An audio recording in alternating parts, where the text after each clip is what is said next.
ఓ ఆగడా ఒక నిమిషం అందరూ ఎలా ఉన్నారు, బాగున్నారు? చాలా రోజులు కదా మన వీడియోలో మాట్లాడుకొని ఏం చేద్దాం. రాక 2 సంవత్సరాల ఇండియా వచ్చేసాను కదా, ఆ ఎక్సైట్మెంట్లో ఉన్నాను. చేయాలనుకున్నాయని ఏదో మిస్ అయిపోయినాయని చేసేస్తా, అట్లా బిజీగా అయిపోయినా. చాలా యూస్ఫుల్ అయ్యే వీడియో, ఎప్పుడు రావాల్సిందే. సారీ చాలా లేట్గా రిలీజ్ చేయాల్సి వస్తుంది, అయినా సరే ఎంతో కొంతమందికి యూజ్ అవుతుంది ఈ వీడియో. సో లేట్ చేయకుండా రష్యా దేశంలో ఎంబీబీఎస్ చేయడం వల్ల జరిగే లాభాలు ఏంటి, నష్టాలు ఏంటి అని చెప్పి ఈ ఒక్క వీడియోలో మనం మాట్లాడుకుందాం. రే ఎన్నిసార్లు చేస్తారు ఒకే కాన్సెప్ట్? ఫస్ట్ ఇయర్లో చేసాడు ఈ కాన్సెప్ట్, అంటే ఫస్ట్ ఇయర్ ఇంకా అయిపోవాలా, లేతగా ఛానల్ స్టార్ట్ అయినప్పుడు అప్పుడు చేసాడు, మళ్ళీ ఇప్పుడు చేస్తున్నాం సేమ్ టాపిక్. ఇంకేం దొరకలేదా? నా ఛానల్ నా ఇష్టం రా. ఫస్ట్ ఇయర్లో చేసింది అది, ఫస్ట్ ఇయర్లో చేసే దానికి 2 ఏళ్ళ ఎక్స్పీరియన్స్ తర్వాత చేసేదానికి తేడా ఉంటుంది రా. పెద్దలు కీడెంచి మేలెంచమన్నారు, బొంగు తెలుసు నీకు. సో ఈ వీడియోలో నేనైతే రష్యా దేశంలో ఇండియన్ స్టూడెంట్స్ ఎంబీఎస్ చదువుకోవడం వల్ల జరిగే లాభాల గురించి మాట్లాడతాను. నేనైతే మాత్రం ఓన్లీ నెగిటివ్ పాయింట్స్ మీదే చెప్తాను. ఇండియన్ స్టూడెంట్స్ రష్యా దేశంలో ఎంబీఎస్ చేయడం వల్ల జరిగే లాభాల్లో ఫస్ట్ పాయింట్, అది మనందరికీ తెలిసిందేలే, ఫీజు తక్కువ. ఎందుకంటే ఇండియాలో ఒకవేళ సీట్ మిస్ అయిపోయిన స్టూడెంట్ అబ్రాడ్ ఎంబీబీఎస్ చేయాలి అనుకున్న ఒకటే ప్లాన్ చేసుకున్నప్పుడు, మైండ్లో పడినప్పుడు, ఇంట్లో డిస్కషన్ వచ్చినప్పుడు వాళ్ళ మైండ్లో చాలా కంట్రీస్ ఉంటాయి. ఇప్పుడు ఒకప్పట్లో అంటే ఫిలిప్పైన్స్ ఒకటే ఉండేది, ఇప్పుడు చాలా వచ్చేసినాయి కదా. రష్యా, జార్జియా, ఉక్రెయిన్, లేకపోతే ఇంకేంటి ఉజ్బెకిస్తాను, కిర్గిజిస్తాను, కైరికిస్తాను, ఏ స్థానాలు చాలా ఉన్నాయి. సో ఇన్ని ఉండడం వల్ల పేరెంట్స్ కూడా కన్ఫ్యూజ్ అయిపోతూ ఉంటారు. సో ఇన్ని కంట్రీస్ ఉన్నా సరే, ఇన్ని కంట్రీస్ అన్నిట్లో కల్లా మనకి బడ్జెట్ ఫ్రెండ్లీలో అన్నిటికంటే తక్కువ ఫీజు ఖర్చు అయ్యే యూనివర్సిటీస్లో రష్యా దేశం ఉంది. ఎందుకంటే రష్యా దేశంలో ఇప్పుడు లీస్ట్ 2026లో మనకి 30 లక్షలకి 6 సంవత్సరాలు ఎంబీబీఎస్ అయిపోయేటట్టు కూడా కాలేజీలు ఉన్నాయి. కానీ అలాంటి కాలేజెస్ మిగతా ఏ కంట్రీలో కూడా అంత తక్కువకి ఎంబీబీఎస్ ప్రోగ్రామ్ అనేది ప్రొవైడ్ చేయట్లేదు. అండ్ మోర్ ఓవర్ మీరు ఆలోచించు, మేబీ అక్కడ తక్కువ ఉంటుందేమో టీచింగ్ కానీ ఫ్యాకల్టీ, అట్లా ఏముండదు. ఎన్ఎంసీ మనం చూసుకోవాల్సిందల్లా కూడా ఒక ఎంబీబీఎస్ మనం వెళ్తున్నాము అబ్రాడ్కి, ఇండియా నుంచి మళ్ళీ వచ్చి ఇండియాలో మనం డాక్టర్ అవ్వాలి, ఎఫ్ఎంజీ క్రాక్ చేయాలి అనుకున్న వాళ్ళు జస్ట్ మనం చూసుకోవాల్సిన పాయింట్స్ ఒక యూనివర్సిటీలో. ఫస్ట్ పాయింట్, ఎన్ఎంసీ అప్రూవ్డా, WHO అప్రూవ్డా, 6 ఇయర్స్ ఇంగ్లీష్లో టీచింగ్ జరుగుతుందా లేదా, ఈ 3 చూసుకుంటే సరిపోతుంది. ఒకవేళ మనకి ఫైనాన్షియల్లో చూసుకోవాలనుకుంటే ఆ ఉన్న సిటీ కాస్ట్ ఆఫ్ లివింగ్ ఎంత ఉందని. సో ఈ 4 పాయింట్స్ మనం చూసుకుంటే చాలు, ఇంకేమీ చూసుకోవాల్సిన అవసరం ఏం లేదు. అక్కడ అందరికీ టీచింగ్ ఒకేలా జరుగుతుంది. 2 ఏళ్ళ ఎక్స్పీరియన్స్తో చెప్తున్నాను కదా. ఎఫ్ఎంజీ కోచింగ్లు ఇస్తాము, 2 లక్షలు కట్టండి, లేకపోతే యూఎస్ఎంఎల్ఏ కోచింగ్లు ఇస్తాను 3 లక్షలు, 4 లక్షలు కట్టండి, వద్దు, అంత వేస్ట్ మాటలు తప్పితే ఏం లేదు అక్కడ. సో ఇప్పుడు ఫస్ట్ పాయింట్ మనం మాట్లాడుకుంది ఏంటి, రష్యా దేశంలో అన్ని కంట్రీలతో కంపేర్ చేసుకుంటే తక్కువ ఖర్చుతో ఎంబీబీఎస్ అయిపోయింది. ఓకేనా, అది మనకి రష్యా దేశంలో ఎంబీబీఎస్ చేసుకోవడం వల్ల కలిగే మొదటి లాభం. ఇట్రండి అయ్యా, రెండు చెప్పాడుగా. ఇప్పుడు నేను చెబుతాను చూడు, రష్యా కాదు అసలు అబ్రాడ్ పంపించడానికి భయం వేస్తుంది మీకు. ఇక్కడ చెప్పకూడదు కానీ అనకూడదు కానీ, అక్కడికి వెళ్ళిన తర్వాత రష్యా దేశంలో అబ్బాయిలకి అమ్మాయిలకి కలిపి ఒకే హాస్టల్ ఇస్తుంటారు. అంటే తెలిసిందే కదా, వయసులో ఉన్న ఆడపిల్లలు మగపిల్లలు అందరూ అట్లా ఉంటారని కాదు. బాధ్యతగా చదువుకుందాం అనుకొని వెళ్ళిన వాళ్ళు లోన్లు తీసుకొని అమ్మో భయం ఉంటుంది. అట్టడి పనులు ఏం చేయరు, వాళ్ళ పని వాళ్ళు చూసుకుంటారు. కొంతమంది ఒకవేళ అమ్మాయిలతో వ్యవహారాలు నడిపినా సరే చదువు డిస్టర్బెన్స్ కానికుండా చూసుకుంటారు. కానీ కొంతమంది అదే ప్రపంచంగా చాలా వీక్ మైండెడ్ ఉంటారు కదా. సో అలాంటి వాళ్ళు వెళ్తే మాత్రం చాలా ప్రమాదకరం, ఇంకా చదివేదే ఉండదు అనమాట. ఇంకా అన్నీ కానిస్తుంటారు. పొరపాటున కనుక మేనేజ్మెంట్కి దొరికారంటే మాత్రం అమ్మాయిలు ఒకే హాస్టల్ అయినా సరే డిఫరెంట్ కారిడార్స్ ఉంటాయి, డిఫరెంట్ రూమ్స్ ఉంటాయి. పొరపాటున వాళ్ళు ఒకే రూమ్లో కనిపించారంటే మాత్రం కమిషన్ పడి దొరికారంటే డైరెక్ట్గా ఇండియాకే, నో ఫీజ్ రిటర్న్ ఉండదు. ఇంకా అది అర్థమైందా? ఇది ఒక పాయింట్ కూడా చూసుకోండి. నాదేముంది, నేను చెబుతాను అంతే, వాడు చెప్పడు ఇట్లాంటివన్నీ. ఇప్పుడు రెండో పాయింట్, ఇది కొంచెం వినడానికి విచిత్రంగా ఉన్నా సరే ఇది నిజం, నమ్మి తీరాల్సిందే. ఇండిపెండెంట్ లైఫ్ అనేది చాలా బాగా అలవాటు అవుతుంది. అప్పటి వరకు ఇంట్లో మనకి అమ్మ వేడి నీళ్ళు కాగబెట్టి, అన్నం రెడీ చేసి, లంచ్ రెడీ చేసి, బాక్సుల్లో పెట్టి అంతా చేసి, మనకి ఏదో అంటారు కదా అన్నీ అట్టిపండులు చీనోట్లో పెట్టినట్టు, అలా మనకేంటంటే అన్ని సౌకర్యాలతో పెరిగి ఉంటాం కదా, మంచి కంఫర్ట్ జోన్లో. ఇక్కడికి వచ్చిన తర్వాత ఆ కంఫర్ట్ జోన్ అంతా పోయి మొత్తం ఇండిపెండెంట్ లైఫ్ అనిపిస్తుంది.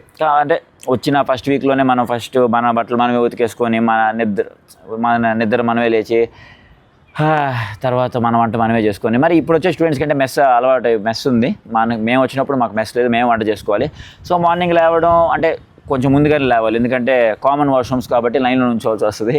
సో అట్లా స్నానం చేయడానికి లైన్లో నుంచోవాల్సి వస్తుంది.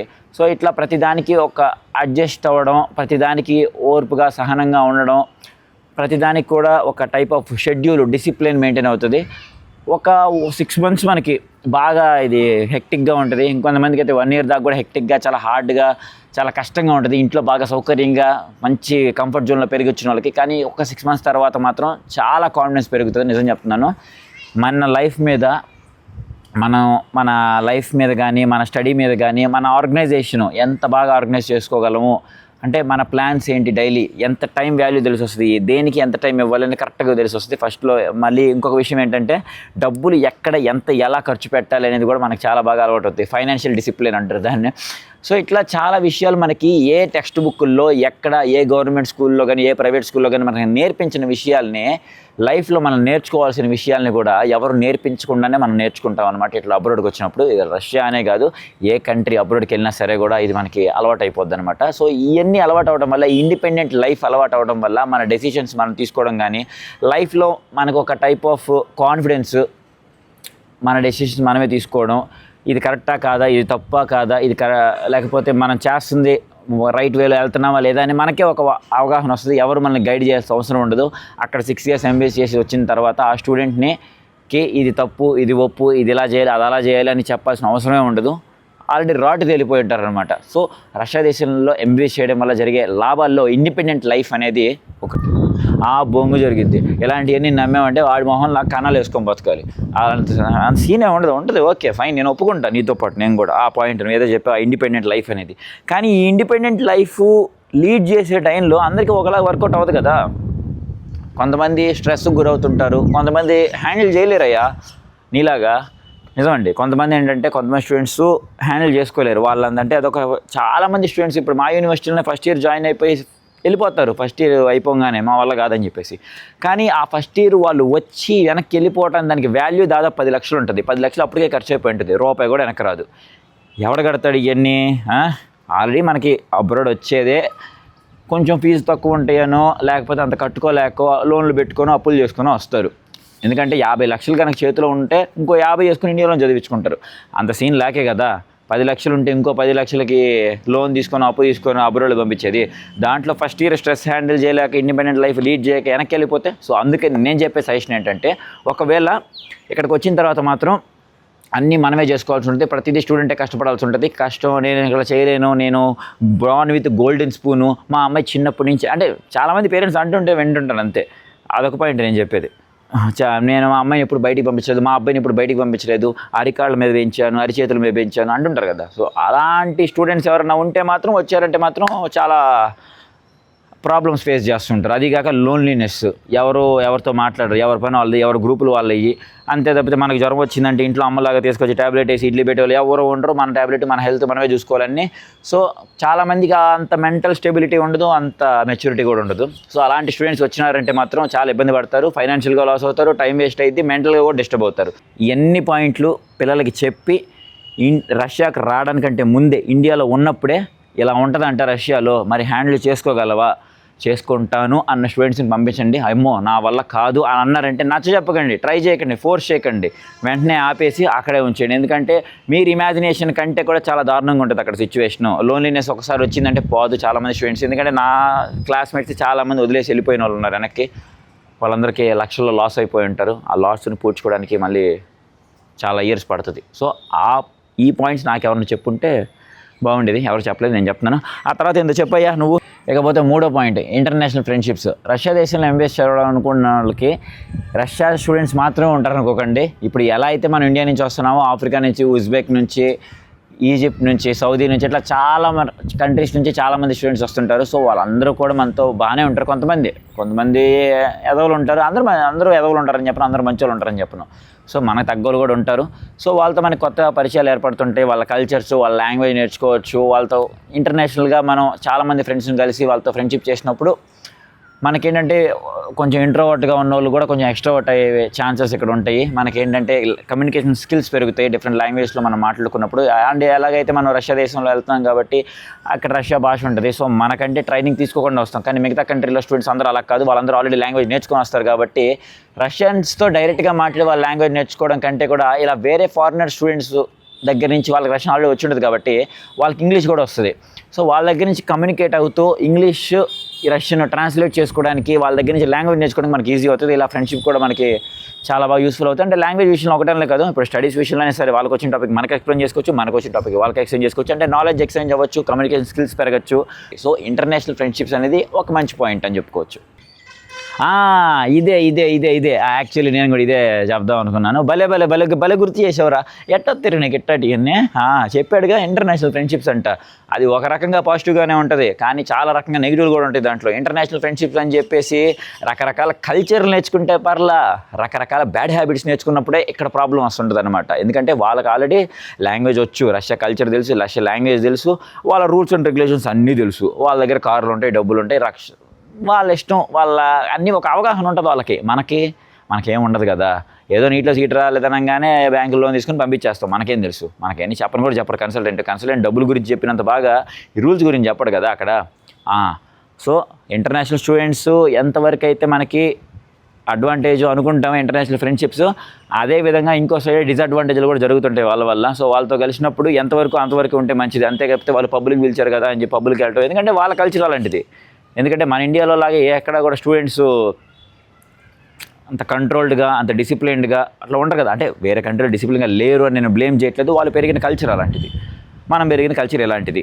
సో వాళ్ళతో ఎంతవరకు ఉండాలి అంతవరకే ఉండాలి. అందుకని కొంతమంది పిలుస్తుంటారు పబ్కి వెళ్దా, డ్రింక్ చేద్దాం అలా అని చెప్పేసి. సో అలాంటి వాటిలో పడ్డారంటే వాళ్ళకంటే తెలుసు ఎంత లిమిట్ ఉంటుంది, కంట్రోల్ ఉండదు. మనం కొత్త కదా, అది కాక దేశం కానీ దేశం కాబట్టి ఇంటర్నేషనల్ ఫ్రెండ్షిప్స్ వల్ల ఎంతైతే అడ్వాంటేజ్ ఉందో అంతే డిసడ్వాంటేజ్ కూడా ఉంది. చూసి లిమిట్లో, హాయ్ అంటే హాయ్, బాయ్ అంటే బాయ్, ఏమైనా హెల్ప్ ఉంటే అడగటం, అంతవరకే. తప్పితే రాసుకొని పూసుకొని మీద పడి తిరిగామంటే అందరి వల్ల ప్రాబ్లమ్స్ రావు, కొంతమంది వల్ల ప్రాబ్లమ్స్ వస్తాయి. కానీ ఎవరో కూడా ప్రాబ్లం చేసేవాళ్ళు నేను ఎదవని అని రాసుకొని తిరగడు కదా, అందరూ నేను మంచోడని చెప్తారు, అందరూ మంచోళ్ళకి కనిపిస్తారు. కాబట్టి మనం ఎంతవరకు ఉండాలో అంతవరకు ఉండి 6 ఏళ్ళు కంప్లీట్ చేసుకుని వస్తే బెటర్ నా ఒపీనియన్. రష్యా దేశంలో నాకు నచ్చిన ఒక ఇంపార్టెంట్ పాయింట్, నాకు నచ్చిన ఒక మంచి పాయింట్ ఏంటంటే అడ్వాంటేజ్, ఇండియాలో లాగా మనకి ఇక్కడ ర్యాగింగ్ అనేది ఉండదు. మెడికల్ కాలేజెస్లో ర్యాగింగ్ కాదు కదా, కనీసం అబ్యూజివ్గా అతని నోట్లోంచి ఒక మాట వచ్చినా సరే మనం డైరెక్ట్గా డీన్ ఆఫీస్కి వెళ్ళి కంప్లైంట్ చేయొచ్చు. ఇక్కడ కల్చర్ అలా ఉండదు అనమాట. ఎవరన్నా మనకు ఆఫెన్సివ్గా కానీ లేకపోతే బుల్లింగ్గా మాట్లాడినా, బుల్లీ చేసినా కానీ, ఏడిపించినా చాలా స్ట్రిక్ట్ యాక్షన్స్ తీసుకుంటారు, వెంటనే ఇండియాకి డిపోర్ట్ చేసేస్తారు. ఇంకా సీనియర్సే భయపడతారు, మేము ఎక్కడ కంప్లైంట్ ఇస్తామో అని చెప్పి, జూనియర్స్ ఎక్కడ ఇస్తారో అని చెప్పి.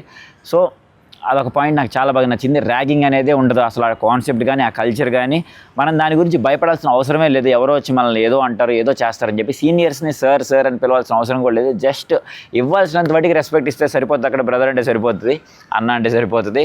సో అదొక పాయింట్ నాకు చాలా బాగా నచ్చింది. ఎందుకంటే ఇండియన్ స్టూడెంట్స్ సంగతి తెలిసిందే కదా, ఎక్కడున్నా సరే అందరూని కాదు, కొంతమందికి ఉంటుంది కదా, ఏదో అధికారం చూపిద్దాము, జూనియర్స్ వచ్చే వాళ్ళ మీద ఏదో చేసేద్దాం, వాళ్ళ చేత పనులు చేయించుకుందాం, అదొక సరదా అయిపోయింది సినిమాలు చూసి. సో అలాంటి వాళ్ళందరికీ కూడా అలాంటి యూనివర్సిటీలకు వచ్చిన తర్వాత తొక్కి నారదేస్తారు. సో మనం ఇబ్బంది పడాల్సిన అవసరం ఉండదు అనమాట.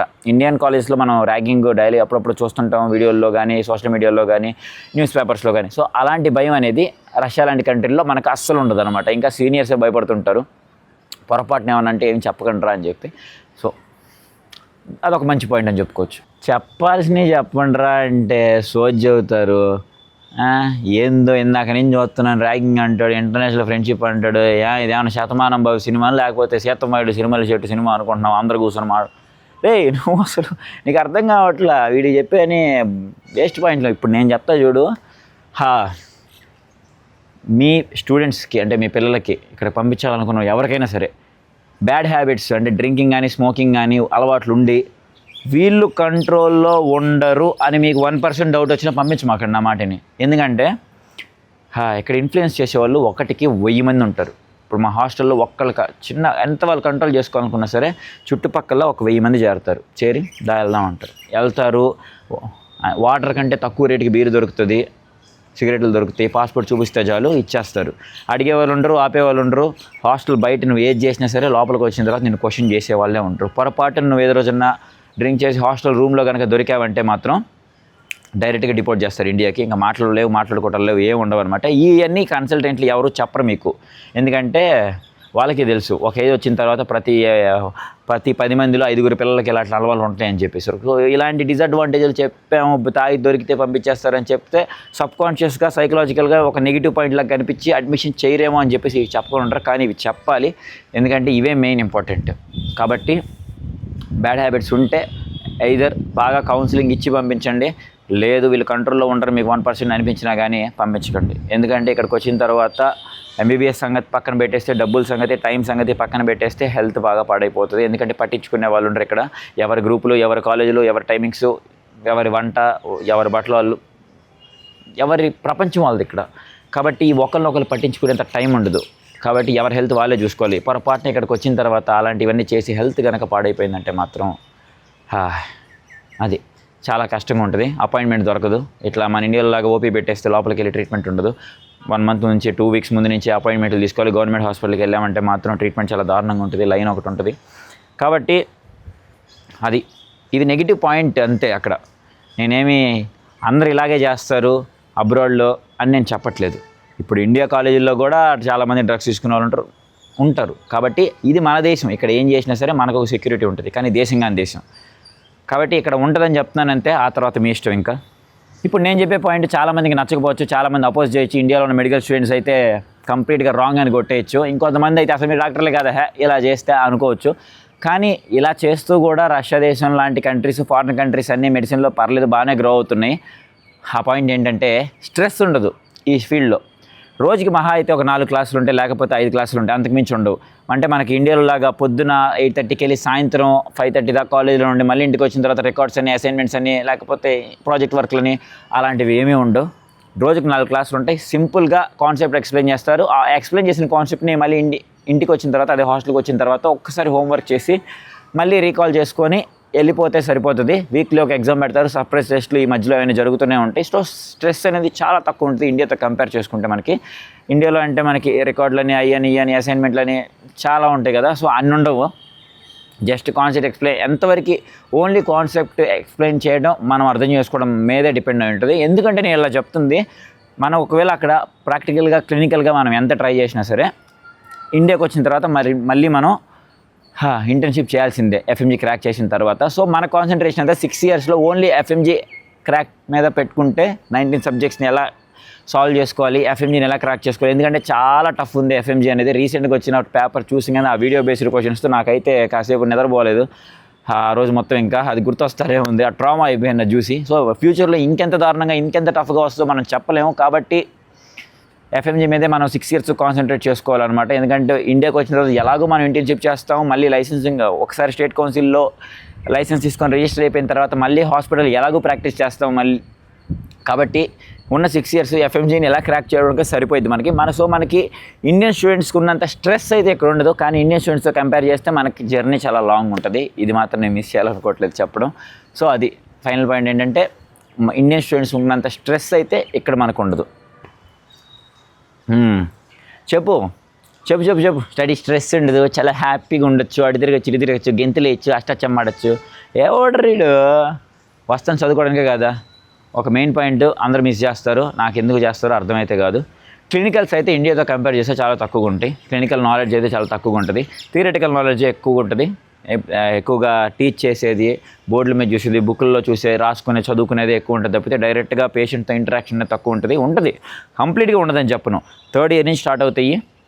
అది కూడా మ్యాక్సిమం వీక్లీ వన్స్ కూడా పడవు అనుకుంటా. మంత్లీ ఒక 1 వీక్ మొత్తం ఆ క్లాసులు పడతాయి ఒక మంత్లో.